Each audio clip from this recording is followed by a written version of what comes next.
Hello नमस्कार everyone. तो हमारा 12th क्लास में ऑर्गेनिक केमिस्ट्री की शुरुआत हो चुकी है, जिसका जो फर्स्ट चैप्टर हमारा आता है ऑर्गेनिक में। हालांकि बुक के अकॉर्डिंग देखा जाए तो हमारा 10th चैप्टर है, लेकिन ऑर्गेनिक के सिलेबस के अनुसार आपका फर्स्ट चैप्टर ही है। ठीक है, इसका नाम आपका hello alkene and hello arenes है। इससे पहले हम लोग और भी 2 वीडियो में देख चुके हैं हैलो एल्केन हैलो एरिन्स के परिचय के बारे में, ये दोनों क्या है, किसके व्युत्पन्न है, कहाँ से आए हैं, और इनका नाम हैलो एल्केन और हैलो एरिन से क्यों है। हैलो का अर्थ क्या है, यहाँ पे हैलो का अर्थ हाय हेलो से नहीं बल्कि हैलोजन से है। इसका परिचय आपका पार्ट 1 वीडियो में हो गया था, और इसके बाद फिर हम लोग हैलो एल्केन हैलो एरिन्स के बारे में, उसके यूपिक नामकरण है ना, साधारण नामकरण के बारे में भी हम लोग जानकारी प्राप्त कर चुके हैं। फिर उसके बाद हम लोग हैलो एल्केन के जो इंपॉर्टेंट रासायनिक रिएक्शंस होते हैं SN1 SN2 बुर्ज रिएक्शन और आपका सैंडमेयर रिएक्शन, फ्रैंकलिन रिएक्शन, जो कि बहुत फेमस है आपके एग्जाम की दृष्टि से, बोर्ड की दृष्टि से। वैसे प्रश्नों को हम लोग देख चुके हैं बहुत ही इजीली। उम्मीद करते हैं आप लोग वीडियो को भी देख लिए होंगे, और नहीं देखे तो प्लीज देख लीजिए जाकर। फिर इसके बाद हम लोग आज को जो लेक्चर लेकर आए हैं, आपका टॉपिक जो आज रहने वाला है वो आपका हैलो एल्केन के भौतिक गुण रहने वाला है ना। हम लोग हैलो एल्केन के भौतिक गुण देखेंगे, इसका रिएक्शन यानी कि केमिकल रिएक्शन वाला तो पिछले वाले लेक्चर में आपको मिल जाएगा। ठीक है, इसमें 4 मुख्य रिएक्शन के बारे में बात किया गया। आपको पता ही होगा SN1 SN2 कैसा रिएक्शन होता है। आप जो 12th के स्टूडेंट है आपको पता होगा इसकी वैल्यू क्या है भाई, है ना। बुर्ज रिएक्शन की क्या वैल्यू है, बुर्ज रिएक्शन कितना मायने रखता है, आपको पता ही होगा। तो सब चीज आपको मिल जाएगा उस वीडियो में, उस लेक्चर में। इस वाले में हम पढ़ेंगे हैलो एल्केन के भौतिक गुण के बारे में। ठीक है, उसके बाद हम लिखेंगे हैलो एल्केन का विरचन कैसे होता है, उसको बनाने की विधियां क्या है ना, बनाने की विधि को हम लोग बोलते हैं विरचन। फिर हम लोग हैलो एरिन्स का विरचन करेंगे, क्योंकि चैप्टर आपका हैलो एल्केन हैलो एरिन्स दोनों का कंबाइन है। तो हम लोग जो है बारी बारी से ना, बारी बारी से दोनों के बारे में, जो भाई हैलो एल्केन की कहानी होगा वही आपका हैलो एरिन्स का भी होगा। ठीक है, तो हैलो एल्केन का विरचन यानी कि बनाने की विधि भी देखेंगे, किस तरह से हैलो एल्केन को बना सकते हैं। फिर हैलो एरिन्स का विरचन देखेंगे। ठीक है, फिर लास्ट टॉपिक हमारा रहेगा वो हैलो एरिन्स के भौतिक गुण और उसके रासायनिक गुण रहने वाले। ठीक है, तो शुरू करते हैं हम लोग। तो जैसे कि पहला टॉपिक ही हमारा यहाँ पे था भौतिक गुण। तो भौतिक गुण था, तो यहाँ के हम पहले से भौतिक गुण का एक लिस्ट रेडी रखें, ताकि आप लोग का टाइम की बचत हो और आपको बहुत का नोट्स, एक हैंड राइटिंग में नोट्स मिल जाए, ताकि आप अच्छे से इसको नोट कर सकते हैं। तो चलिए इसको समझा देते हैं सबसे पहले कि इसका भौतिक गुण क्या है हैलो एरिन्स का। ठीक है, हैलो एल्केन का। हैलो एल्केन में आपको पता ही होगा, हैलो मतलब आपका ये हैलोजन होगा, और आपका क्या होगा, आर का मतलब होता है एल्काइल समूह। ठीक है, यही आपका हैलो एल्केन का एक ढांचा है, इसका संरचना है। हैलोजन की जगह हम क्या क्या रख सकते हैं, इस जगह हम रख सकते हैं फ्लोरीन, ब्रोमीन और आयोडीन। ओके, और आर की जगह क्या रख सकते हैं हम CH3 C2H5 C3 and 7। पता ही होगा आर को क्या बोलते हैं, एल्काइल मूलक कहते हैं, एल्किल मूलक कहते हैं। इसका सूत्र होता है CnH2n+1। आप देखोगे ना दुगना से ज्यादा मिलेगा। C का मतलब कार्बन और H, यहाँ पे आपका कार्बन भी है और H भी है। इन दोनों के बीच में जो रिलेशन है आपका, देखिए कार्बन कितना है 2 है, तो H कितना है 2 दूनी की 4, दुगना दुगना से भी 1 ज्यादा है ना, 5 ही है कि नहीं है ना। H कितना है 2 है, यानी कि An है तो H कितना है 2 है, डबल से भी 1 क्या है आपका ज्यादा होगा, है ना। H कार्बन 3 है तो H कितना है आपका 3 दूनी 6, यानी दुगना से भी 1 ज्यादा है। तो इसको हम बोलते हैं आर, यानी कि एल्किल समूह कहते हैं। और हैलो एल्केन का मतलब आपका, एल्केन का मतलब आर रहेगा, उसमें क्या रहेगा हैलोजन। क्योंकि एल्केन इसलिए नाम है क्योंकि एल्केन से व्युत्पन्न हुई है। एल्केन का मतलब आपका ये हुआ CH4, है ना। CH4 में क्या हुआ है आपका, एक हैलो जुड़ गया। हैलो का मतलब कोई एक सदस्य हैलो, यानी कि हैलोजन जुड़ गए हैं। CH4 आपका क्या था, एल्केन है, यानी कि मीथेन है। ठीक है, इसमें क्या हुआ कि आपका एक जो कार्बन H कितना था 4 था ना, वो 3 और एक एक्स्ट्रा में क्या जुड़ गया आपका, एक हैलोजन जुड़ गया, 3 और 1 4 ही है। ठीक है, समझिएगा, ये आपका मीथेन यानी कि एल्केन ही था। लेकिन इस एल्केन में क्या हुआ, एक हाइड्रोजन को विस्थापित करके ये आपका हाइड्रोजन ने जगह ले लिया है, एक H को विस्थापित करके हाइड्रोजन ने जगह लिया है। तो आपका क्या है, हाइड्रोजन भी है और एल्केन भी है, इसीलिए आपका इसका नाम हो गया हैलो एल्केन। क्या नाम होगा इसका, हैलो एल्केन। ठीक है, इसके बारे में बीच में भी बहुत क्लियरली से समझा देंगे, और पार्ट 1 में तो करना ही नहीं है, क्योंकि इसके बारे में टोटली विस्तार से समझाया गया कि किस तरह से हैलो एल्केन का निर्माण हुआ है। बाकी बीच में उसको बनाने की विधि भी देख लेंगे। तो भौतिक गुण आपको जब यहाँ तक आप आए हैं तो उम्मीद करते हैं तीसरा वीडियो तो आप देख ही चुके होंगे, अगर नहीं देखिए तो पहले वो देख लीजिए, उसके बाद ही आपको अच्छे समझ में आ जाएगा। ओके, CH3F यानी कि आपका क्या है फ्लोरो, उसको हैलो एल्केन बोलेंगे, ऐसे क्या बोलेंगे फ्लोरो। एल्केन में नामकरण भी सिखाया है आपको, फ्लोरो। और कार्बन एक CH3 चूंकि पहले से मीथेन था ना, मीथेन में से ना एक एक्स्ट्रा फ्लोरो जुड़ गया है, आपका इसका मीथेन हो जाएगा नाम। ठीक है, वो ना हैलो यानी कि हैलो आपका फ्लोरो यानी कि हैलोजन है, ये आपका क्या है एल्केन है। इस तरह से आपका हैलो एल्केन बना हुआ, जिसमें कि हैलोजन भी होगा और एल्केन भी होगा। क्या रहेगा, हैलोजन भी होगा और एल्केन भी रहेगा। एल्केन में ही एक एक्स्ट्रा हैलोजन जुड़ गया है ना, तो जात तो इसका एल्केन नहीं है, बस एक एक्स्ट्रा हैलोजन आ गया। तो इनके हम भौतिक गुण देख रहे हैं, ठीक है। आप देख रहे हो कि RF से RI लिखा हुआ है। RF RI क्या है कि RF इसलिए है कि मान लीजिए हाइड्रोजन कितने हैं, 4 ही हैं। जैसे आप CH3F लिखे हो तो हो सकता है कि CH3 क्लोरीन जुड़ जाए हैलोजन, है ना। अगला बार क्या हो सकता है कि CH3 ब्रोमीन हो, या हो सकता है CH3 क्या हो, I हो। मतलब मीथेन वाला जो हैलोजन बनेगा वो 4 टाइप का ही बन सकता है। एक बार हो सकता है फ्लोरीन, एक क्लोरीन, एक ब्रोमीन और आयोडीन, ठीक है। और इनकी मात्रा बढ़ा दी जाए डाइट क्लोरो तो डाइट क्लोरो तो होता रहेगा। लेकिन फिर भी आपका आप यहाँ से RF से RI का मतलब आप समझना कि जिसे हो सकता है कि R से कोई एल्काइल समूह से फ्लोरीन जुड़ा हो तो उसका कैसा बर्ताव रहेगा, वो कैसा क्वालिटी का होगा। या R से अगर Cl जुड़ा हो तो वो कैसा रहेगा। R से अगर ब्रोमीन जुड़ा हो, R का मतलब एल्काइल, एल्केन से अगर ब्रोमीन जुड़ा हो तो वो कैसा स्वभाव का होगा, कैसा नेचर का होगा, है ना। अगर आयोडीन जुड़ा हो तो कैसा रहेगा, ये आपका भौतिक गुण दिखना होता है। इसलिए हम RIF से RI लिखे हुए, ठीक है। तो यहाँ पे देख रहे हैं कि हाइलो एल्केन के भौतिक गुण सबसे पहले जो हमारा लाइन दिख रहा होगा आप देख रहे हो कि क्लोरोमीथेन, क्या लिखा हुआ है, क्लोरोमीथेन। क्लोरोमीथेन लिखा है, इसका सूत्र बनाना बहुत इजी है। क्लोरो और मीथेन, मीथेन में पता है CH4 होता है, लेकिन एक आपका क्लोरो भी जुड़ा हुआ है। कितना क्लोरो है, एक क्लोरीन रहेगा और आपका यहाँ रहेगा CH3 और 3 और एक 4, पता है ना CH4 मीथेन को ही कहते हैं, ठीक है। 3 और एक क्लोरीन क्या हुआ, 4 ही तो है। तो आपका क्लोरोमीथेन का सूत्र ऐसा हो जाएगा। क्लोरो इथेन का रहा, इथेन का सूत्र क्या होता है पता ही होगा, C2H6 होता है, लेकिन एक आपको क्लोरो जोड़ना है तो इसको 5 कर दीजिए और एक Cl जोड़ दीजिए, हो गया आपका क्लोरो इथेन। तो क्लोरोमीथेन, क्लोरो इथेन और उसी प्रकार से ब्रोमो इथेन, ब्रोमो में इथेन मतलब क्या यही रहेगा और ब्रोमीन रहेगा। तो ये 3 जो होती है मात्रा आपका क्लोरोमीथेन, क्लोरो इथेन और ब्रोमो इथेन। कमरे के ताप जिसको बोलते हैं नॉर्मल टेम्परेचर जो होता है, रूम तापमान होता है 25 डिग्री सेल्सियस को बोलते हैं। अभी भी जो नॉर्मल रूम तापमान में रहते हो ना, आपको ठंडा लगती है ना गर्मी लगती है, उसका 25 डिग्री सेल्सियस तापमान रहता है। अगर 25 से ज्यादा हुआ तो गर्मी का अनुभव करके हम लोग बोलते हैं ना गर्मी का सीजन चल रहा है ना, 28, 30, 32 का तापमान है, यानी गर्मी लग रही है। और 25 से डाउन होना, 20, 18, 19 होना, ये आपका ठंडी का पहचान होता है, ठंडी का टेम्परेचर होगा। इसको रूम टेम्परेचर करते हैं कमरे के ताप को, यानी कि ये आपका हो जाता है 25, हो जाएगा 25 डिग्री सेल्सियस हो जाएगा। तो कमरे के ताप पर आपके कैसे होता है, रंगहीन गैस है ना। ध्यान दीजिएगा जितने भी आपके हाइड्रोएल्केन बनाओगे आप, है ना, क्लोरो मीथेन वाले में भी 4 बन गए ना, क्लोरोमीथेन, क्लोरोमीथेन, ब्रोमोमीथेन, आयोडोमीथेन। उसी बार से इथेन में भी 4 बनेंगे, ठीक है। फ्लोरोइथेन, क्लोरोइथेन, ब्रोमोइथेन और आपके पास जोड़ देंगे आयोडो तो आयोडोमीथेन। प्रोपेन में जोड़ते रहिए चारों को, प्रोपेन में फ्लोरो जोड़िए, fluoro propane, chloro propane, bromo propane, iodo propane, इतने सारे हैलोएल्केन हैं। सभी में से मात्र 3 ऐसे प्रजातियां हैं, तीन ऐसे सदस्य हैं। कौन कौन वो है 3, तो क्लोरो में मीथेन, है ना, क्लोरोमीथेन, मीथेन में क्लोरीन डाल दीजिए, क्लोरो में इथेन, क्लोरो इथेन हो गया, और ब्रोमो इथेन। ये 3 ऐसे हैं जो कि कमरे के ताप पे कैसे होते हैं, रंगहीन गैस होते हैं, कलरलेस, कोई कलर नहीं होता, लेकिन होते कैसे हो, गैसीय अवस्था में होते हैं। सूत्र ऑब्जेक्टिव क्वेश्चन में भी आपका आ सकता है, क्लोरोमीथेन कैसा होता है, ऑप्शन में आपका रहेगा गैस है, द्रव है, ठोस है, कैसा है ना। तो क्या होते हैं, गैस होते हैं। ध्यान दीजिएगा क्या होते हैं, तीनों के तीनों गैस होते हैं। लेकिन जबकि अन्य सदस्य इस तीनों को छोड़ के बाकी आप जो भी आप क्लोरोमीथेन बनाओगे, कुछ भी बनाओगे, है ना, अन्य सदस्य, अन्य का मतलब होगा एक्स्ट्रा में इन तीनों को छोड़ के बाकी सबकी बात हो रही है, वो कैसे होते हैं, रंगहीन द्रव अवस्था में रहते हैं। देखिए आपको बस ये 3 ही नाम याद करने, ठीक है। फ्लोरो है ना, क्या है, क्लोरो है, क्लोरो में मीथेन, क्लोरो इथेन, 2 सदस्य याद हो गए। क्लोरीन वाला, क्लोरीन, क्लोरीन गैस का अवस्था पता है, क्लोरीन गैसीय होता है। ब्रोमीन आपका क्या होता है, द्रव अवस्था में होता है। लेकिन फिर भी क्लोरो मीथेन और क्लोरो इथेन ये दोनों क्या होते हैं, आपके गैस होते हैं। और आपके ब्रोमो इथेन भी क्या होता है, गैस होते हैं। ये लोग आपके रंगहीन गैस होते हैं। इसके सिवा बाकी कोई भी सदस्य आपको मिलेंगे वो क्या मिलेंगे, रंगहीन द्रव मिलेंगे। ये आपका पहला गुण बता रहा है। उसमें क्या देखेंगे कि हैलोएल्केन जो होते हैं, जितने भी आपके हैलोएल्केन की प्रजातियां होती है ना, क्लोरो मीथेन, ब्रोमो मीथेन, सब हैलोएल्केन ही है। हैलोजन में एल्केन मतलब हैलोएल्केन। A to Z समस्त क्या होते हैं आपके, वो अविलेय होते हैं, यानी कि जल में वो नहीं घुलते हैं, ठीक है। क्लोरोमीथेन को जल में घुला कर देख लीजिएगा, वो नहीं मिलेंगे, नहीं घुलेगा।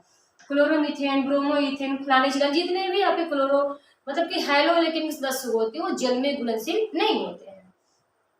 लेकिन अगर कार्बनिक वाला कोई, कार्बनिक मतलब कार्बन वाला यौगिक कोई मिल जाए, जैसे कि बेंजीन हो जाए, बेंजीन लिक्विड फॉर्म में होता है, अगर बेंजीन मिल जाए, फिनॉल मिल जाए, ईथर मिल जाए, यानी कि ये सब कार्बनिक वाले अगर होते हैं, अल्कोहल अगर हो जाएगा, अल्कोहल भी हो सकता है, तो ये सब में क्या होती है, सब के सब घुल जाते हैं, ठीक है ना। ये जल में क्या होते हैं, अविलेय। हैलोएल्केन क्या होते हैं, जल में अविलेय, लेकिन कार्बनिक हल्कों में बिल्कुल घुल जाते हैं, यानी कि विलेय होते हैं। अविलेय का मतलब होता है नहीं घुलते, और विलेय का मतलब होते हैं घुल जाते, तो आपको पता ही होगा, नो डाउट। ठीक है, अगला जो लाइन कर रहा है, सॉरी अगला लाइन कह रहा है इसका जो घनत्व होता है, जो भार का जो क्वालिटी होता है उसे घनत्व कहते हैं। वो आर एफ से आर आई तक बढ़ता है, बिल्कुल सही बात है। आर एफ से आर आई का मतलब देखिए, आर का मतलब वही सी एच थ्री एफ रहेगा, और आर आई, आई का मतलब आयोडीन की खुद एक आकृति होती है भाई, उसमें भी बहुत सारे एटॉम्स आने की परमाणु संख्या वेट 53 उसका वेट होता है। तो कहीं ना कहीं कि आयोडीन जो होता है आपका, आयोडीन जो होता है वो आकार में बड़ा है फ्लोरीन से, तो वजन में देखा जाएगा तो कहीं ना कहीं आर एफ से क्लोरीन बड़ा होगा, आर एफ से आर सी एल बड़ा होगा, फिर आर ब्रोमीन बड़ा होगा, फिर आयोडीन बड़ा होगा। तो क्रम की बात करें तो इसका घनत्व तो आर एफ से आर आई तक क्या होता है, बढ़ता है। जैसे मान लीजिए आपको तुलना कहीं करने को मिल जाए, है ना, कहाँ मतलब मान लीजिए आपको कहीं तुलना करने को मिल जाए, बताइए सी एच थ्री एफ और सी एच थ्री आई में दोनों में से किसका आकार बड़ा होगा या किसका घनत्व बड़ा होगा, अणु भार किसका ज्यादा बड़ा होगा। तो अणु भार में आप देखोगे इस तक का दोनों का सेम है, लेकिन फ्लोरीन का अणु भार रखोगे तो कितना हो जाएगा, दुनिया 18 रखोगे, इस तीन पर रखोगे तो क्या 100 प्लस जाएगा। तो अणु भार में कहीं ना कहीं ये ज्यादा आएगा, यानी घनत्व तो किसका ज्यादा होगा, आयोडीन वाले का ज्यादा होगा। ये बात कर रहा है कि आर एफ से आर आई तक बढ़ता है। ये चलिए ये मान के छोड़िए, अगर मान लीजिए C H three C L की बात करें तो इससे इसका भार क्या होगा, ज्यादा आएगा ना, बिल्कुल ज्यादा आएगा। फिर आप C H three B R की बात करें तो क्लोरीन से भार इसका ज्यादा आ जाएगा, और अगर सी एच थ्री आई की बात करें तो इससे ज्यादा इसका भार आ जाएगा। तो हम क्या देख रहे हैं, फ्लोरीन से इसका ज्यादा भार था, घनत्व था, इससे इसका इसका इसका, यानी कि एफ से आई तक क्या हो रहा है, बढ़ रहा है उसका भार। इसलिए हम शॉर्ट में इसको एक रेंज में लिख दिए कि आर एफ से आर आई तक उसका जो घनत्व होता है वो क्या होता है आपका, बढ़ता है। घनत्व क्या होता है आपका, घनत्व बढ़ता है। उसी प्रकार से जो क्वथनांक होता है, क्वथनांक का मतलब होता है किसी ताप पे कोई भी जो द्रव होता है वो भाप बनने लगे, यानी कि उबलने लगे, उसी को क्वथनांक कहते हैं। यानी जो क्वथनांक होता है वो आर एफ से आर आई तक क्या होता है, बढ़ता है, यानी कि वो भी क्वथनांक में क्या होता है, बढ़ता है। मतलब इसको उबालने के लिए जो तापमान देते हैं, इससे इसको ज्यादा तापमान देंगे तो उबलेगा, यानी कि फ्लोरीन वाले यौगिक से क्लोरीन वाले में ज्यादा तापमान देने की जरूरत पड़ती है, तब जाके उबलेगा, नहीं भाप बनाएगा। फिर इससे ज्यादा इसको ताप देना पड़ता है, तब जाके उबलेगा। क्वथनांक, क्वथनांक इससे इसका ज्यादा होता है, क्लोरीन वाले से ब्रोमीन वाले का ज्यादा होता है, और इससे आयोडीन वाले का सबसे ज्यादा होता है। तो इसको मिला जुला के क्या बोल सकते हैं, कि मिला जुला बोल सकते हैं कि जो एफ से आई तक होता है, यानी कि आर एफ से आर आई तक उसका क्वथनांक क्या होता है, लगातार बढ़ते जाता है। और वही हम गलनांक की बात करें कि पिघलने वाले जो गलनांक होता है वो आपका आर एफ से आर आई तक क्या होता है, घटता है, यानी उल्टा होता है। घटने का मतलब है आर एफ पिघलने में जो होता है ना, ज्यादा लेता है, क्या लेता है, तापमान ज्यादा लेता है। पिघलने के लिए तापमान, पिघलने का मतलब होता है उसको बॉन्ड को टूटना। आपको पता होगा फ्लोरीन का साइज इतना छोटा होता है और उसमें आकर्षण विद्युत इतनी ज्यादा होती है फ्लोरीन में कि किसी के साथ अगर ये बॉन्ड जा रहा है ना तो उसको छुड़ाना मुश्किल होता है।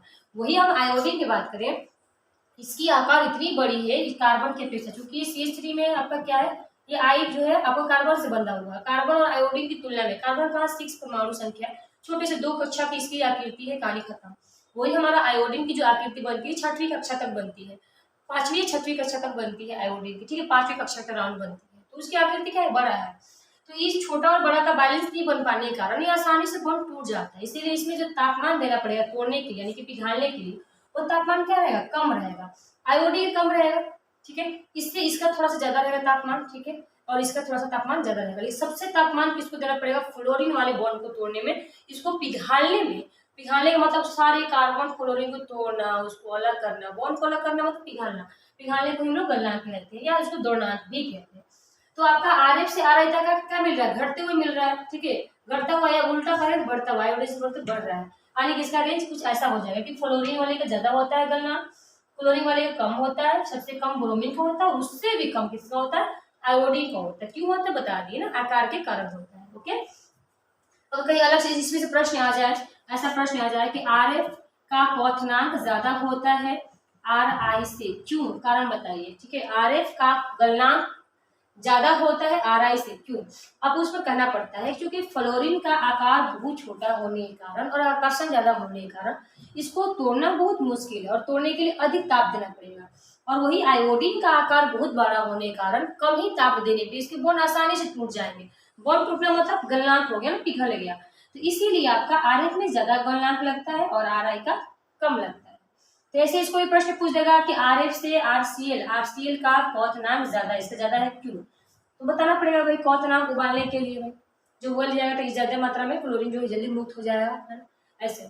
तो ये आपका क्या होगा भौतिक गुण, और भौतिक गुण आपको देखने में लगता होगा बहुत इजीली होता है, नहीं भाई, रिएक्शन रासायनिक वाले गुण से भी ज़्यादा हार्ड नहीं पड़ जाता है, क्योंकि आपको इसमें लाइन बाय लाइन कुछ समझना होता है, याद करना होता है, ठीक है, और आपको ऑब्जेक्टिव क्वेश्चन में ज़्यादा चांस भौतिक गुण से ही होती है। तो चलिए पहला टॉपिक हमारा निपट गया, जिसमें हैलोलेकिन के भौतिक गुण के बारे में जिक्र करना था। अब हम आते फटाफट, इस समय टाइम नहीं लगेगा, टाइम इसमें ज़्यादा था। हैलोलेकिन के विचरण में आते हैं, ओके, हैलोलेकिन के विचरण में आते हैं हमारा जो सेकंड टॉपिक है। तो साफ करते हैं इसको, अगर स्क्रीनशॉट लेना होगा तो आप ले सकते हो आसानी से, और नोट्स बना सकते हैं, हैंड राइटिंग नोट्स से बिल्कुल। तो आते हैं अगला टॉपिक पे, जिसका नाम है हैलोएल्केन का विचरण। विचरण का मतलब होता है आपका बनाना, यानी बनाने की विधि। हैलोएल्केन कैसे बनाए जाते हैं, प्रयोगशाला में कहीं बनाना होगा तो कैसे बनाए, तो एक बार झलक देख लेते हैं कैसे बनाया जाता है हैलोएल्केन का विचरण। ओके, इसके हम परिभाषा लेते चलेंगे ताकि आपको दिक्कत ना हो। हैलोएल्केन का विचरण, ठीक है, विचरण का मतलब होता है बनाने की विधि। हैलोएल्केन का जो विचरण होता है वो अल्कोहल से किया जाता है। अल्कोहल समझ में आती है आपको, उसमें अल्कोहल का जो संकेत होता है R-OH, इसको बोलते हैं अल्कोहल। उसका संकेत क्या होता है, OH जुड़ा रहेगा, ठीक है। एल्काइल समूह से क्या जुड़ा रहेगा, OH। आपने क्या पढ़, आपको ये लाना है, यानी कि हैलोएल्केन, यानी कि हैलोजन में जो OH है ना, उसको OH को हटा के क्या लाना है, X लेना है। X का मतलब हैलोजन, जो भी फ्लोरीन, क्लोरीन, ब्रोमीन, कुछ भी, तो ठीक है। इसके बनाने की विधि पढ़ रहे हैं, और बनाते किससे, अल्कोहल से आपको ये बनाते हैं, यानी कि हैलोएल्केन बनाते हैं। तो क्या प्रोसेस है देखते हैं, ठीक है। परिभाषा हम लिख देते हैं, क्या लिखेंगे परिभाषा, कि जब अल्कोहल की अभिक्रिया, ठीक है, आप लिख सकते हो कि लिख देते हैं, जब आपका अल्कोहल, जब अल्कोहल की अभिक्रिया, ठीक है, हैलोजन अम्लों के साथ, किसके साथ, आपका हैलोजन अम्लों के साथ। हैलोजन अम्ल किसको कहते हैं, आपको पता है, इसको कहते हैं, देखिए HX का मतलब होगा HF, X जगह X का मतलब fluorine, chlorine, bromine, iodine. H में अगर F रहेगा तो आपका क्या है, वो हैलोजन अम्ल है। H में Cl है ना, हाइड्रोक्लोरिक अम्ल होता है, वो भी क्या आपका हैलोजन का अम्ल है। H में HBr रहेगा, हाइड्रोजन ब्रोमाइड, तो भी आपका हैलोजन अम्ल रहेगा, और HI रहेगा ही ना, तो HX का मतलब होता है हैलोजन अम्ल। तो जब अल्कोहल की अभिक्रिया हैलोजन अम्ल के साथ कराई जाती है, ठीक है, के साथ कराई जाती है, तो क्या प्राप्त होता है, हमारा हैलोएल्केन, जो हमारा टारगेट है वो प्राप्त होता है, हैलोएल्केन प्राप्त होता है, हैलोएल्केन प्राप्त होता है। तो कितना इजीली था ना।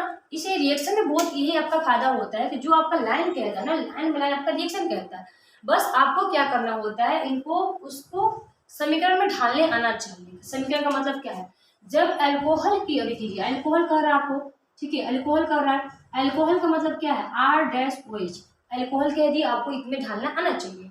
अल्कोहल की अभिक्रिया, अल्कोहल में बताएंगे ना, मिथनॉल है, मिथनोइक अम्ल, कुछ मतलब कि मिथाइल अल्कोहल, इथाइल, इस नाम तो नहीं बता रहा, आपको बस अल्कोहल कर रहा है, तो आप R-OH कहोगे।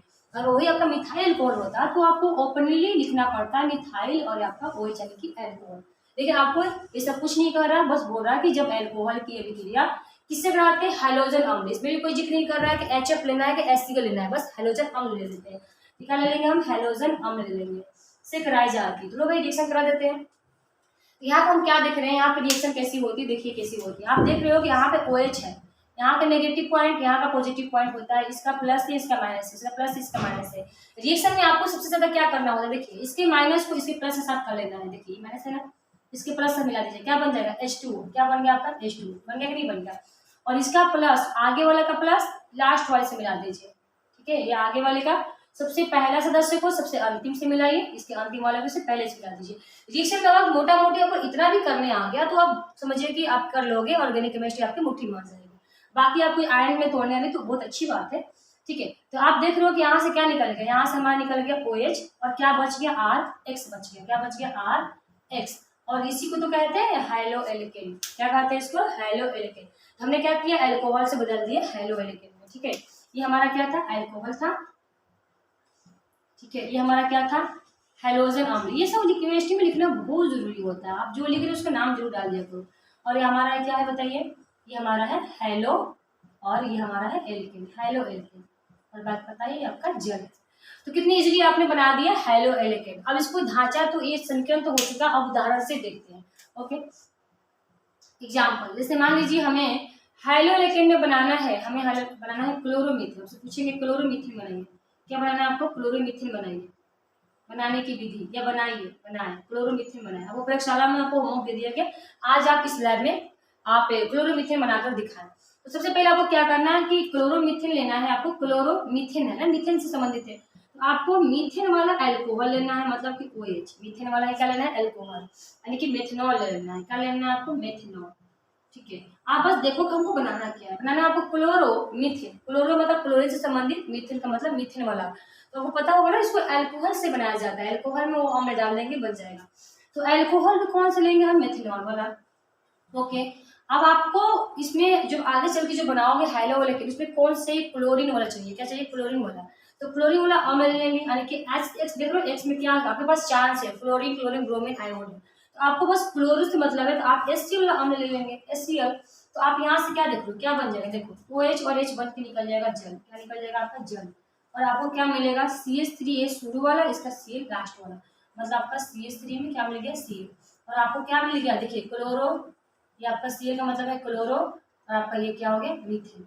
तो आपने क्लोरोमीथेन कैसे बनाया आपको पता चल गया ना। इस ढांचे से, इस समीकरण से आप कुछ भी बना सकते हो। अब आपको ब्रोमोमीथेन कह रहे थे, तो मीथेन वाला अल्कोहल ले लो, और आपको लगाना क्या है, हेलोजन, ब्रोमो। तो ब्रोमो वाला अम्ल ले लो, यानी कि जो HCl देख लो, आप HBr ले लो, HBr ले लो। इसका H तो OH तो भाई जल बन जाएगा।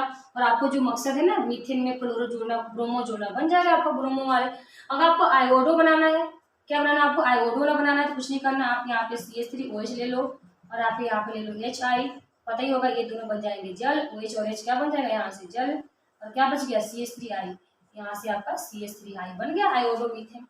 तो ये आपके ऊपर डिपेंड करता है, आप लैब में जब जाओगे क्या आपको बनाने के लिए दिया जा रहा है, लैब क्या बोलते हैं, प्रयोगशाला में, तो आप उसी का अम्ल डालना जो आपको इसको चाहिए, जो आपको रिजल्ट में चाहिए, हाइड्रोलिक में जो चाहिए वो हाइड्रोजन डालो, ताकि उसका हाइड्रोजन जुड़ जाए। क्लोरोमीथेन, क्लोरो वाला डालो, ब्रोमोमीथेन, ब्रोमीन वाला डालो, आयोडो वाला आयोडीन डालो। तो ये आपके ऊपर डिपेंड करता है, इसीलिए आपको HH छोड़ दिया गया है और आपका अल्कोहल छोड़ दिया गया, ठीक है। अगर मुझे बनाना है ब्रोमो इथेन, क्या बनाना है आपको, ब्रोमो इथेन। अगर आपको ऐसा होमवर्क दिया जा रहा है कि ब्रोमो इथेन बनाए, क्या बनाना है आपको, ब्रोमो इथेन। तो ब्रोमो और इथेन के लिए आपको इतना सोचना तो पड़ेगा कि ब्रोमो इथेन बनाने के लिए हम कौन सा, हमें इतना पता है कि अल्कोहल से ही बनेगा, तो ब्रोमो इथेन। तो इथेन वाला अल्कोहल ले लीजिए, यानी कि इथेन का मतलब होगा C2H5OH, ये वाला अल्कोहल ले लीजिए। और उसमें आपको ब्रोमो वाला लास्ट में चाहिए, तो आप ब्रोमो वाला क्या ले लीजिए, अम्ल ले लीजिए। तो आपके जो प्रश्न पूछा जा रहा बनाने के लिए, आप उसी से आप उसका सोल्यूशन भी ढूंढ सकते हो। इथेन वाला अल्कोहल ले लो, ब्रोमो वाला अम्ल ले लो, और यहाँ से आपको जल को बाहर निकाल दो, आपको मिल जाएगा इथेन, और आपको मिल जाएगा ब्रोमीन, यानी कि ब्रोमो इथेन मिल गया। ब्रोमो और इसका नाम क्या है, कार्बन दो से इथेन, ब्रोमो इथेन। तो ये ऐसे आप बना सकते हो कुछ भी। ये आपका हुआ ना हाइड्रोलिक का बीज यानी कि बनाने की विधि हो गई। आप इस ढांचे से बहुत सारे हाइड्रोलिक बना सकते हैं, फ्लोरोमीथेन, प्लानीमीथेन, कुछ भी बना सकते, एवरीथिंग। बस ध्यान रखना पड़ेगा आपको अल्कोहल कौन सा लेना है और कौन सा अम्ल, ठीक है ना। ठीक है, जैसे मान लीजिए फ्लोरोप्रोपेन बनाना है, फ्लोरोप्रोपेन, प्रोपेन वाला अल्कोहल ले लीजिए और फ्लोरो वाला अम्ल ले लीजिए। बाकी आपका OH वाला H मिलकर जल बनेगा, बाकी जोड़ दीजिए, बन जाएगा, कहानी खत्म। ये आपका क्या हो गया, हाइड्रोलिक का बीज। उम्मीद करते हैं आपको अच्छे समझ में आ गया होगा, है ना। तो उसको हम आगे बढ़े। नेक्स्ट टॉपिक क्या है हमारा, हाइड्रोएरिन्स का विरचन है, ठीक है। तो ये हमारा हाइड्रोएरिन का विरचन हो गया। अब आते हैं हाइड्रोएरिन्स के विरचन पे, यानी कि रिंग वाले का देखते हैं कैसा बनाने की विधि विधान है, ठीक है। तो आते हैं हम नेक्स्ट टॉपिक पे। तीसरा टॉपिक हमारा जो कह रहा है, तो वो भी बहुत इजीली आप समझ जाओगे, जैसे इसको समझने में टाइम लगेगा, वो भी आप समझ जाओगे। आपको उसको समझदार हो, 12th क्लास के स्टूडेंट में तो समझदारी होती ही है ना। तो हाइड्रोएरिन्स के विरचन में आते हैं। विरचन यानी कि बनाने की विधि, हाइड्रोएरिन, हाइड्रोएरिन का विरचन। इसका विरचन जो होता है एक खास विधि के नाम है, उसका नाम है सैंडमेयर अभिक्रिया। सैंडमेयर अभिक्रिया के द्वारा हाइड्रोएरिन बनाया जाता है, ठीक है। और कभी कभी इसका अलग से प्रश्न भी आ जाते हैं 2 नंबर में। सैंडमेयर अभिक्रिया से आप क्या समझते हैं, ठीक है। तो सैंडमेयर अभिक्रिया के लिए बहुत जरूरी रहता है, इसकी बनाने की जो विधि है, उस विधि को कहते हैं सैंडमेयर अभिक्रिया। क्या अभिक्रिया है आपका, सैंडमेयर, सैंडमेयर अभिक्रिया। तो सैंडमेयर अभिक्रिया क्या होती है, देखिए सबसे पहले आपको प्राइमरी एमीन आप देखे होंगे। एमीन में क्या होता है, जो रिंग वाला होता है, ठीक है, रिंग, ये आपको जो, चूंकि हमें रिंग वाला ही एल्केन बनाना है ना, हाइड्रोएल्केन, तो जो आपका सॉरी हाइड्रोएरिन्स बनाना है, तो रिंग वाले में आपका हाइड्रोजन जोड़ना है। इसके लिए हमें क्या करना पड़ता है, रिंग वाले में एक एमीन ले लेते हैं, इसको बोलते हैं एनिलीन, या जो बोलेंगे कि प्राइमरी एमीन बोलेंगे इसको रिंग वाले में, ठीक है। तो इसमें इसके जो शुरुआती स्टेप होते हैं इसके बनाने की विधि वो एमिन से ही होता है, यानी कि एनिलीन बोलते हैं। आप चाहो तो एनिलीन लिख सकते हो, मेरे ख्याल से एनिलीन ही राइट रहेगा। एनिलीन का मतलब होता है रिंग में NH2 जुड़ा रहना, ठीक है। जब एनिलीन को HCl, एस में आती है ना HCl तेजाब यानी कि हाइड्रोक्लोरिक अम्ल, जब एनिलीन को HCl से धोकर ना, इसको HCl से धोना पड़ेगा भाई, धोना मतलब उसमें मिलाना, वॉश करना, धोकर Na2 से अभिक्रिया कराएंगे, ठीक है। सोडियम नाइट्रेट से अभिक्रिया कराएंगे, HCl से धोकर Na2 से अभिक्रिया कराई जाती है, ठीक है। अभिक्रिया रिएक्शन करा रहे, अभिक्रिया कराई जाती है तो डाईएजोनियम लवण बनता है। लेकिन हमें तो बनाना है हेलोएरिस, लेकिन बन क्या रहा है डाईएजोनियम, ठीक है। ये बीच का भाग है, इससे आगे हमारा जो टारगेट है वो भी बन जाएगा। क्या बनता है, डाईएजोनियम लवण बनता है, डाईएजोनियम लवण बनता है तथा, अब इसके बाद क्या करेंगे, तथा इसे है ना, डाईएजोनियम को इसे CuX कॉपर हाइलाइट इसको बोलेंगे। CuX का मतलब कॉपर, X का मतलब हाइलाइट, कॉपर हाइलाइट से अभिक्रिया कराने पर, है ना, फिर से अभिक्रिया करा देंगे इसको किससे, कॉपर हाइलाइट से, तो क्या बन जाएगा, कराने पर आपका हेलोएरिस प्राप्त हो जाएगा। क्या प्राप्त हो जाएगा, हेलोएरिस प्राप्त होता है, हेलोएरिस प्राप्त होता है, ठीक है। आपको हैंडराइटिंग नोट्स भी मिल गया, नोट्स के साथ साथ आपको रिएक्शन में फिर भी मतलब आप लिख सकते हो, मेरे साथ साथ आप भी लिख सकते हो। तो सैंडमेयर अभिक्रिया कैसी अभिक्रिया है, सैंडमेयर, तो देखिए सबसे पहले एनिलीन, एनिलीन का मतलब होता है, देखिए ये होता है एनिलीन, एक आपका रिंग हुआ, उस पर क्या जुड़ा हुआ NH2, एनिलीन हो गया। तो एनिलीन को क्या करना है, हमें HCl से धो लेना है ना, HCl से धोना है, तो कॉमन है, हर किसी को HCl से पहले धोना ही पड़ेगा। HCl से हम धो लेंगे, ओके। उसके बाद हमको रिएक्शन किससे कराना है बताओ, रिएक्शन कराना है Na2 से हमें रिएक्शन कराना है। आप इसको ऐसे भी सजा सकते हो, HCl बाई Na2, यानी HCl से धोना है और Na2 से रिएक्शन कराना है, ठीक है। तो आपका बीच में क्या बनेगा पोर्शन है, देखिए डाईएजोनियम लवण बन रहा है। क्या बन रहा है, डाईएजोनियम लवण, लवण का मतलब पता ना, जो इसमें प्लस माइनस का साथ में साथ काम करते हैं उसको लवण के जैसे संकेत देते हैं। ये आपका देख रहे हो N डबल बॉन्ड NX, ये आपका जो है ना, यही आपका लवण है, ये आपका क्या है, लवण है, इसको बोलेंगे डाईएजोनियम लवण। क्या बोलेंगे, डाईएजोनियम लवण, बीच का भाग हो गया। अब इसको क्या करेंगे, इसे CuX से भी क्रिया करा देंगे। देखिए कैसे कराएंगे, CuX कराएंगे तो आपका क्या बन जाएगा, आपका यहाँ पर बन जाएगा X जुड़ जाएगा, और यहाँ पे बन जाएगा बेंजीन, मतलब कि हेलोएरिस। आपके इसके 3 स्टेप याद करना, कुछ नहीं करना, बहुत ही इजी और बहुत महत्व रखता है, अलग से प्रश्न भी आते हैं, ठीक है। सेम क्रिया क्या है, तो आपको बस याद करना है कि यहाँ पे एनिलीन रहेगा, इसको HCl से धो लेना है, NH2 से भी क्लियर करना है, तो क्या बनेगा, कुछ ऐसा नक्शा बनेगा, है ना। N नाइट्रोजन बनेगा और डाईएजोनियम लवण है, फिर इसको CuX से भी क्लियर करा देंगे तो क्या बन जाएगा, हमारा जो भी मन था, टारगेट था, वो बन जाएगा। तो चलिए इसका उदाहरण लिख लेते हैं, और क्या कैसे बनाए जाते हैं। सॉरी, देखिए यहाँ तक आपको हर किसी के लिए करना है, हर किसी मतलब क्लोरोबेंजीन, फ्लोरोबेंजीन, कुछ भी बनाना है उसके लिए आपको ये 2 स्टेप तो करना ही है, हर किसी के लिए, क्योंकि आप HCl में धोगे ही और Na2 से कराओगे ही हर किसी के लिए, तो बीच का वाला जो बनेगा वो तो बनेगा ही, जिसका नाम है NaX। क्या बनेगा, NaX, या यहाँ से Cl है ना, Cl जुड़ जाएगा, NaCl, ओके। फिर क्या करा देंगे हम Cu। अब ये मायने रखता है कि आपको बनाना क्या है, अगर आपको बनाना है क्लोरोबेंजीन, क्लोरो वाला बेंजीन, आप यहाँ पर रखोगे Cu के साथ हाइड्रोजन क्लोरीन वाला, क्योंकि आपका X है, X से क्या कर सकते हो, फ्लोरीन, क्लोरीन, ब्रोमीन, आयोडीन, और जो यहाँ रखोगे वो यहाँ जुड़ेगा। अगर आपको पहले चाहिए क्या, क्लोरोबेंजीन, आप यहाँ पे Cu में क्या जोड़ दोगे, Cl, तो आपका बन जाएगा यहाँ पे Cl यानी कि बेंजीन, क्लोरोबेंजीन।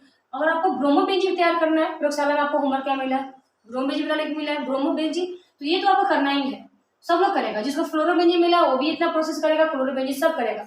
लास्ट में आपको चुनना है कि ऊपर से जब डाईएजोनियम बन जाएगा तो हमको कौन सा हाइलाइट डालना है। ध्यान से, अगर आपने Cu में Cl डाल दिया, CuCl, तो आपका क्लोरोबेंजीन बनेगा। आपने Cu जगह यहाँ पे हाइड्रोजन Br जोड़ दिया तो आपको क्या जुड़ जाएगा, ब्रोमीन जुड़ जाएगा, ब्रोमोबेंजीन बन जाएगा। तो यहाँ पे ध्यान देना, अब आपने CuCl रखा है तो Cu यानी कि Cl यहाँ जुड़ जाएगा, ठीक है, ऐसे, और आपका जो बन जाएगा वो क्या बन जाएगा, क्लोरोबेंजीन। और आपने यहाँ पे बस ब्रोमीन चेंज कर दिया तो बस यहाँ पे क्या जुड़ जाएगा, ब्रोमोबेंजीन, ठीक है। तो क्लोरोब्रोमोबेंजीन का ये तरीका होता है। लेकिन अगर आपको आयोडोबेंजीन बनाना है, देखिए सेंड में आता है तो वही अभिक्रिया करेंगे, यहाँ पे एनिलीन हो गया, है ना। फिर आपका क्या बन जाएगा बीच में N double bond N C L, क्योंकि आपने एसीएल से धोया था ना, सी एल जुड़ गया था, यानी डाइजोनियम लवण बन गया। और मेन आपका होता है, आपको बनाना क्या है, आपको बनाना है आयोडोबेंजीन। क्या बनाना है आपको, आयोडोबेंजीन। तो ऐसा क्या इसमें डाले कि मेरा आयोडोबेंजीन तैयार हो जाए। आपको लग रहा है सी यू आई डाल देंगे, सी यू आई नहीं, कॉपर के साथ आयोडीन कोई एक्शन नहीं है, आपको यहाँ पे के आई डालना पड़ेगा, पोटेशियम आयोडाइड डालना पड़ेगा। के आई डालने से क्या होगा, आपका आई यहाँ पे जुड़ जाएगा आयोडोबेंजीन, और के जो होगा नाइट्रोजन से अभिक्रिया करके कुछ और बन जाएगा। तो ये हमारे हैं हैलो एरेंज के विरचन, जो कि बहुत नामी है ये तरीका, सेल में अभिक्रिया के नाम से जाना जाता है, ठीक ना। अलग से प्रश्न आते हैं सेल में अभिक्रिया क्या है, आपको यही करना पड़ेगा कि एनिलीन की अभिक्रिया जो है, एनिलीन को HCl से धोकर NH2 के साथ अभिक्रिया कराई जाती है तो डाइजोनियम लवण बनता है। पुनः इसकी अभिक्रिया अगर Cu हाइलाइट से कराएंगे, कॉपर हाइलाइट से, तो आपका क्या बन जाएगा, क्लोरो यानी कि हैलो एरिस बन जाएगा। अब हैलोजन में आपको जो जो हैलोजन डालोगे वही वाला आपका प्राप्त हो जाएगा। क्लोरो डालोगे तो क्लोरोबेंजीन, ब्रोमीन डालोगे तो ब्रोमबेंजीन, यानी कि यहाँ पे आपको एक्स बस मायने रखता है, एक्सचेंज करना है। जैसे कि यहाँ पे हमने Cu में क्या है, ब्रोमीन, अगर सी डालते तो क्लोरोबेंजीन हो जाता है। ओके, लेकिन नोट में आपको ये भी ऐड कर देना है कि आपको अगर आयोडीन जोड़ना है तो आपको के आई यूज करना पड़ेगा यहाँ पे। बाकी ये सबके लिए कॉमन है, सबके लिए कॉमन है, यानी कि एनिलीन को पहले, ये आपका एनिलीन है तो एनिलीन को सबसे पहले किसमें ऐड करना पड़ेगा, आपको डाइजोनियम लवण में कंवर्ट करना पड़ेगा, उसके बाद आपको बन जाएगा हैलो एरिस। ओके, तो चलिए हम लास्ट टॉपिक पे बात करते हैं जिसका नाम है हैलो एरिस के भौतिक गुण और उसके रासायनिक गुण, ठीक है ना। बहुत छोटा सा इसका रासायनिक गुण मुख्य दो लिख लेंगे और हैलो एरिस भी बहुत कमी है।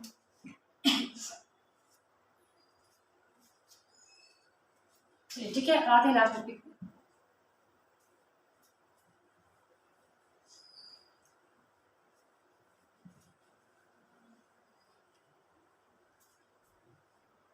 ओके, हैलो एरिस हो गया, हैलो एल्केन के भौतिक गुण और रासायनिक गुण। ओके, आते हैं हैलो एरिस, चौथा टॉपिक हमारा हैलो एरिन। हैलो एरिस का, एरिस के भौतिक एवं रासायनिक गुण। सॉरी, मौसम इफेक्ट है और थोड़ा सा तबीयत भी ठीक नहीं है ना, इसलिए। तो भौतिक एवं रासायनिक गुण, रासायनिक गुण। तो भौतिक गुण में आपका वही है कि ये जो होते हैं हैलो एरिस और आपके हैलो एल्केन, ये कमरे के जो तापमान इनका होता है, मतलब कि ये जल में जो होते हैं ये घुलनशील भी नहीं होते, जल से भारी होते तो कहाँ से घुलनशील होते। तो ये जो होते हैं, एक बार देख लेते हैं इनकी जो भी क्रिया भौतिक गुण होती है रिंग वाले की, ठीक है। इनका जो भौतिक गुण होता है, कमरे के ताप पे द्रवावस्था में सब रहते हैं, लेकिन जल में क्या होते हैं, घुलनशील होते हैं ना। जल में क्या होते हैं, घुलनशील होते हैं। भौतिक गुण की बात करते हैं यहाँ पे, ठीक है। ओके, भौतिक गुण तो सभी क्या होते हैं, सभी जितने सदस्य होते हैं, क्लोरोबेंजीन, फ्लोरोबेंजीन, डाइक्लोरोबेंजीन, जो कि हम नामकरण सिखाते हैं, डाइक्लोरोबेंजीन क्या होता है, ट्राइक्लोरोबेंजीन क्या होता है आप लोगों को। तो जितने भी होते हैं सदस्य, सभी के सभी कमरे के ताप पर ना, सभी हैलो एरिन्स, सभी हैलो एरिन्स क्या होते हैं, कमरे के ताप पर, कमरे के ताप पर क्या होते हैं, ठोस होते हैं, द्रव होते हैं, द्रव अवस्था में पाए जाते हैं। किसे पाए जाते हैं, द्रव अवस्था में पाए जाते हैं। जैसे कि क्लोरोबेंजीन कैसा होता है भाई, द्रव अवस्था में पाए जाते हैं। ब्रोमोबेंजीन द्रव अवस्था में पाए जाते हैं। सभी के सभी है ना, A to Z आपके क्या होते हैं, द्रव अवस्था में पाए जाते हैं। जबकि हम लोग हैलो एल्केन में देखे थे कि जो आपका क्लोरोमीथेन, क्लोरोइथेन, ब्रोमोइथेन, तीन लोग थे जो गैस अवस्था में होते, बाकी क्या थे, द्रव थे। लेकिन इनमें ऐसा कुछ नहीं है, सबके सब क्या होते हैं आपके द्रव अवस्था में पाए जाते हैं, ठीक है। और ये क्या होता है, सेकेंड स्टेप पर क्या है कि जल में घुलनशील होते हैं। क्या होते हैं, जल में घुलनशील होते हैं, सबके सब जल में क्या होते हैं, घुलनशील होते हैं। और कोई घुलनशील उसमें नहीं था, ये घुलनशील होते हैं। ये आपके दो मुख्य आपको याद करना। और ये जल से क्या होते हैं, भारी होते हैं, ठीक है। रासायनिक गुण देख लेते हैं। रासायनिक गुण के दो मुख्य है, रासायनिक गुण के क्या होते हैं, दो मुख्य है रासायनिक गुण, केमिकल रिएक्शन। हालांकि और भी है, लेकिन जो मुख्य दो है जो कि बार बार पूछे जाते हैं ना प्रीवियस ईयर में, वो आपका है उल्मेन अभिक्रिया। क्या है आपका, उल्मेन अभिक्रिया, है ना। एक उल्मेन अभिक्रिया है और एक आपका है बुर्ज फिटिंग अभिक्रिया। क्या है आपका, बुर्ज फिटिंग अभिक्रिया। बुर्ज फिटिंग अभिक्रिया, एक आपका उल्मेन अभिक्रिया, एक बुर्ज फिटिंग अभिक्रिया। उल्मेन अभिक्रिया कॉपर की उपस्थिति में होती है और आपका ये सोडियम की उपस्थिति में होती है। कॉपर की उपस्थिति में होती है, क्या होती है, सोडियम। जिस तरह कि हैलो एल्केन में गुड अभिक्रिया जो सोडियम में से होती थी ना, वही है आपका। लेकिन फिटिंग है, फिटिंग का क्या तात्पर्य आप समझेंगे, ठीक है। ये रिएक्शन भी बहुत अच्छी है, उलमैन का भी आप समझा दें, उलमैन से क्या आप समझ सकते हो जी, ठीक है। देखो आपका पहला जो आपका ये है, जो पहला आपका है उलमैन, उसको देखते हैं सबसे पहले। उलमैन, उलमैन लिखा हुआ है, देखिए उलमैन नाम वैज्ञानिक ने किया था, इन्हीं के नाम पे आपका दिया हुआ, ठहराने की बात नहीं, वैज्ञानिक का। ओके, देखिए उलमैन अभिक्रिया में क्या होता है, ठीक है। उलमैन अभिक्रिया में क्या होता है, जो क्लोरोबेंजीन होते हैं आपके, जो भी आपके क्लोरो हेलो एलिकेन्स होते हैं ना, मान लीजिए क्लोरोबेंजीन रेड भी दिखा रहे हैं आपको, या मान लीजिए क्लोरोबेंजीन है, ठीक है। इसकी अभिक्रिया किससे होती है, आपके कॉपर से होती है, किससे होती है, कॉपर से होती है, ठीक है। दो रहेंगे, यानी कि जो भी आप ले रही हो ना, यहाँ पे जो भी आपने एक्स लिया है, मान लीजिए एक्स है, तो एक्स जगह यहाँ पे क्या रहेगा, फ्लोरो क्लोरो ब्रोमाइड, कुछ भी हो सकता है, आपने क्लोरो लिया ब्रोमो भी ले सकते हो, कुछ भी। यहाँ पर क्लोरोबेंजीन है, तो इसकी मात्रा 2 रहेगा, ठीक है, डबल। और आखिर कॉपर की, जैसे कॉपर चूर्ण को छिड़का जाता है, तो आप यहाँ का रिएक्शन क्या हिंदी में लिख सकती हो कि जब हेलो एरिन्स पे, जब हेलो एरिन्स पर कॉपर चूर्ण,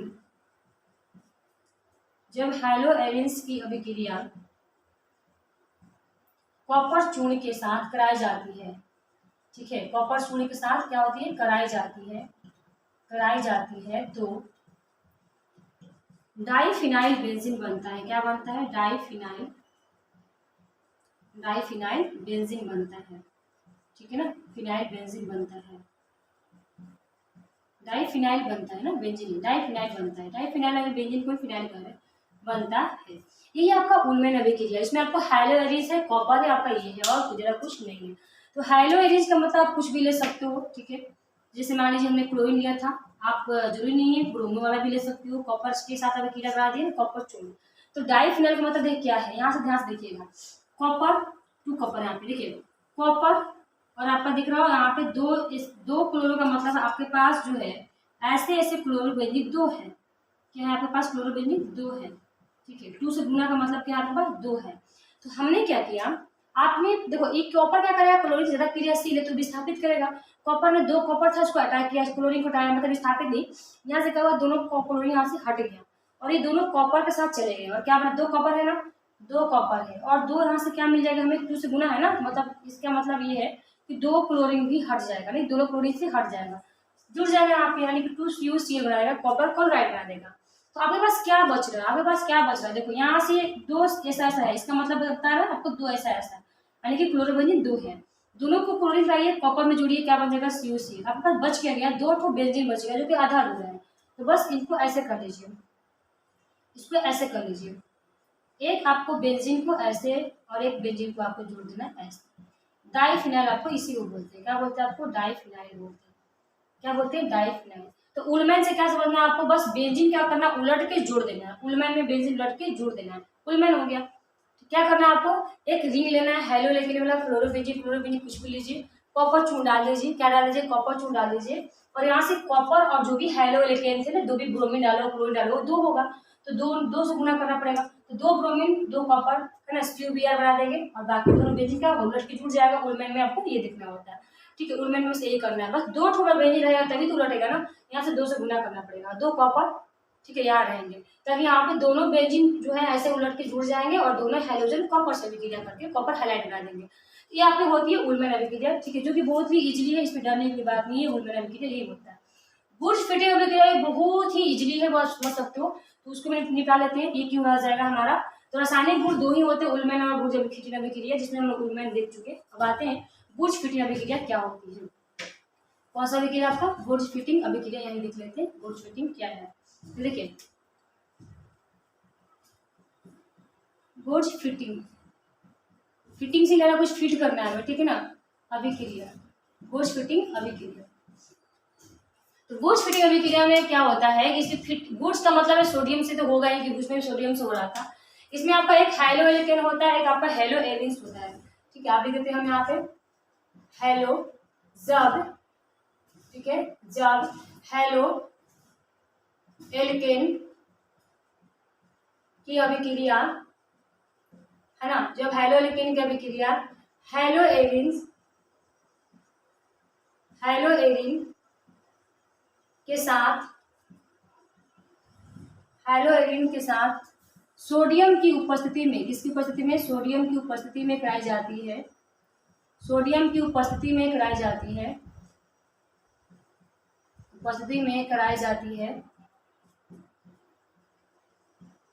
तो क्या बनता है बताइए, एल्काइल बेंजीन बनता है, या एल्किल बेंजीन बनता है, या एल्काइल बोलते हैं, ठीक है, एल्काइल बेंजीन बनता है, एल्काइल बेंजीन बनता है, एल्काइल बेंजीन बनता है, ठीक है, क्या बनता है, एल्काइल बेंजीन बनता है। अब देखिए इसमें क्या कैसे बन गया भाई, कैसे दोनों को फिटिंग करना है हमें, देख लीजिए, फिटिंग का मतलब होता है फिटिंग करना।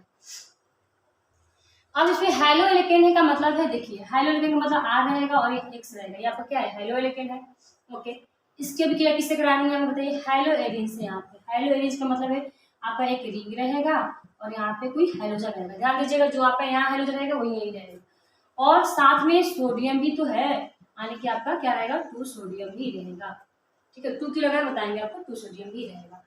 और उसके बाद हम क्या देख रहे हैं कि एल्काइल बेंजीन बनता है, ओके। अब देखिए क्या हुआ है, 2 सोडियम है और 2 हेलोजन दिख रहा है, तो ये वाला हेलोजन, ये वाला हेलोजन, ठीक है, ये हेलोजन 2 हेलोजन है, 2 Na है, तो पता ही होगा 2NaX बन जाएगा, जो भी हेलोजन हो, ठीक है, उसको देखेंगे भी। और आपने क्या देख रहा है कि जो आपका बेंजीन में क्या फिट कर देना है, आर को फिट कर देना है, ठीक है, बेंजीन में क्या फिट कर देना है, आर को फिट कर देना है, देखिए ऐसे ये आपका बन गया ना एल्काइल बेंजीन, क्या बन गया आपका, एल्काइल बेंजीन। तो ये हमारा क्या था, हेलो एल्केन, ठीक है, ये हमारा क्या था, हेलो एल्केन था, ये वाला हेलो एल्केन, और ये हमारा क्या है बताइए, हेलो एरिंग्स है, हेलो एरिंग्स। अब हमारे पास क्या बन गया, एल्किल बेंजीन बन गया ना, एल्काइल बेंजीन बोलिए, एल्किल बेंजीन बोलिए, ठीक है। अब इसका हम ढांचा देखते हैं कि कैसे ये बन सकता है, मतलब कि इसका और अच्छा उदाहरण क्या है, कैसे बना सकते हैं, देखिए R-H का मतलब मान लीजिए आप CH3 में Cl डाल दिए हो, ठीक है, इसकी अभिक्रिया भी आप किससे करोगे प्रयोगशाला में, मतलब रिंग वाला जो क्लोरीन ही रहेगा, तो यानी कि यहाँ क्लोरीन यहाँ ब्रोमीन ऐसा कुछ नहीं, आपने अगर क्लोरोमीथेन लिया है तो क्लोरोबेंजीन लीजिए, क्लोरो वाला, अगर आपने ब्रोमोमीथेन लिया है तो ब्रोमोबेंजीन लीजिए, और आपने फ्लोरोइथेन लिया है तो फ्लोरो वाला बेंजीन लीजिए, ऐसे वो करना है, ठीक है, दोनों में आपको फ्लोरो यानी क्लोरो कॉमन होना चाहिए, दोनों में क्लोरो, दोनों में ब्रोमीन, ऐसा होना चाहिए। और तब आपने क्या किससे भी क्या किया, सोडियम से भी क्या करें, 2 किस लिए, क्योंकि दोनों क्लोरीन को बैलेंस कर सकते सोडियम, इसे 2 सोडियम रहेगा, ठीक है। तो आपको पता है 2 सोडियम 2 Cl क्या बन जाएगा बताइए, 2NaCl, 2 सोडियम भी है, 2 Cl भी है, यानी सोडियम कौन रहेगा, नमक, लवण बन गया। और आपके पास क्या बच गया, ये गायब हो गया, ये गायब हो गया और ये गायब हो गया, आपके पास क्या बच रहा है, रिंग बच रहा है, और क्या बच रहा है, CH3 बच रहा है ना, सब तो गायब ही हो गया, आपके पास क्या बच रहा है, ये बच रहा है और ये बच रहा है, यानी CH3 रिंग। तो आप क्या कर रहे हैं, ये CH3 यानी कि आठ जगह क्या हो गया, CH3, और ये आपका रिंग बच गया, नाम हो जाएगा आपका एल्काइल बेंजीन, का मतलब आपका हो जाएगा इसका नाम मिथाइल बेंजीन या मेथिल बेंजीन, क्या नाम इसका हो जाएगा आपका बताइए, मेथिल बेंजीन इसका नाम हो जाएगा। और इसका एक उपनाम भी है, साधारण नाम है, इसको बोलते हैं टोल्यूइन, क्या नाम इसका है, टोल्यूइन नाम, टोल्यूइन नाम है। तो ये आपका हो गया बुर्ज फिटिंग अभिक्रिया, बुर्ज का मतलब आपका सोडियम के साथ हुआ है, फिटिंग का मतलब होगा हेलो एल्केन, हेलो एरिज को एक में फिट कर दिया गया है ना, ये आपस में रिएक्शन कर देते हैं, हेलो एल्केन भी है, हेलो एरिज पे, तब से हम लोग अलग अलग पढ़ रहे थे, लेकिन अब दोनों एक साथ दर्शन दिए हमें, हेलो एल्केन भी, हेलो एरिज भी, ठीक है। इसका नाम है आपका क्लोरोमीथेन, क्या नाम है इसका, क्लोरोमीथेन, और इसका नाम क्या है आपका क्लोरोबेंजीन, क्या नाम है इसका, क्लोरोबेंजीन नाम है। तो ये सब आपका क्या होता है, बुर्ज फिटिंग अभिक्रिया, और ये आपका अभिक्रिया चूंकि दोनों के लिए, ठीक है, लेकिन आपका इसका हेलो एल्केन का सोडियम के साथ ऑलरेडी हम देख चुके हैं, इसको बोलते हैं बुर्ज अभिक्रिया, तो ये आपका हेलो एरिज का मुख्य अभिक्रिया कहलाएगा ना, इसीलिए आपको हेलो एरिज में आता है। इसका प्रश्न अलग से भी देखा गया, बुर्ज फिटिंग अभिक्रिया क्या होता है, लेकिन देखिए कितना इजीली है, इसमें हेलो एल्केन और हेलो एरिज को फिट कर देना है, दोनों हाइड्रोजन को बैलेंस कौन कर लेगा, सोडियम, यानी सोडियम को प्रकृति में करा देना है। तो अगर आपको ये ढांचा याद रहेगा तो आप हिंदी लिख सकते हो, जब हेलो एल्केन की अभिक्रिया हेलो एरिज के साथ सोडियम की उपस्थिति में कराई जाती है, तो आपको देख लेना है कैसे क्या बन रहा है, एल्किल बेंजीन बन रहा है, एल्किल का मतलब आपने CH3 रखा था तो मेथिल बेंजीन हो गया, अगर आपने C2H5 रखा होता तो एथिल बेंजीन हो जाता, ठीक है। और इसका पहले से एक नाम होता है टोल्यूइन, तो इसको दूसरा नाम भी बता दिया टोल्यूइन होता है। तो चलिए आज के लिए इतना ही, उम्मीद करते हैं आपको समझ में आया होगा, ठीक है, आप अच्छा समझ में आया होगा तो भाई कुछ बोलिएगा, हाँ समझ में आया, लाइक कीजिए, और क्या ही नहीं करेंगे। तो उसके आगे का हम लोग लेकर आएंगे प्रोसेस, जिसमें हम लोग कुछ यौगिकों, जिसमें हमारे दैनिक जीवन में यौगिक होते हैं ना, जिनका यूज होता है कि आयोडोमीथेन, क्लोरोफॉर्म, सब आयोडोफॉर्म, तो ये सब के बारे में चर्चा करेंगे, मिलेंगे नेक्स्ट वाले लेक्चर में, ठीक है, तब तक पढ़ाई करते रहिए, मस्त रहिए, ओके, मिलते हैं नेक्स्ट वीडियो में, टेक केयर, बाय।